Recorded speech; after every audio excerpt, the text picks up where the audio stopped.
వృషభ రాశి వారికి 6 గ్రహాలు బ్రహ్మాండంగా యోగిస్తున్నాయి.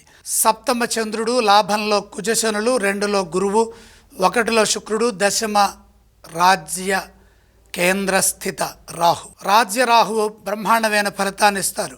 6 గ్రహాలు యోగిస్తున్నప్పుడు బ్రహ్మాండమైన శుభయోగం ఉంటుంది. ఏ పని మొదలుపెట్టినా అందులో విజయం ఉంటుంది. స్వల్ప ప్రయత్నంతోనే అద్భుతమైన ఫలితాలుంటాయి. ఏకాగ్రత అందుకు ఎంతగానో సహకరిస్తుంది.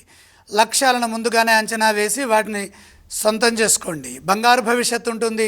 ఆర్థిక అంశాలు అనుకూలంగా ఉన్నాయి కాబట్టి ఈ కాలంలో సంపదలను పెంచుకోవడానికి ప్రతిభను ఉపయోగించండి. అవసరాలను దృష్టిలో పెట్టుకొని మీ బాధ్యతలను మీరు పూర్తి చేయండి. నూతన విషయాలను తెలుసుకునే ప్రయత్నంలో విజయం సాధిస్తారు. కాలానుగుణంగా ముందుకు సాగండి. గౌరవం పెరుగుతుంది. ఉద్యోగంలో మేలు జరుగుతుంది. శ్రమకు తగిన ప్రతిఫలం లభిస్తుంది. శత్రుదోషం తొలగుతుంది. మిత్రుల బలం పెరుగుతుంది. న్యాయపరమైన విజయాలు లభించడానికి పరిస్థితులు సహకరిస్తాయి. చర్చల ద్వారా కొన్ని సమస్యలు పరిష్కారం అవుతాయి. గృహలాభం, భూలాభం మొదలైన విషయాల్లో మేలు కలుగుతుంది.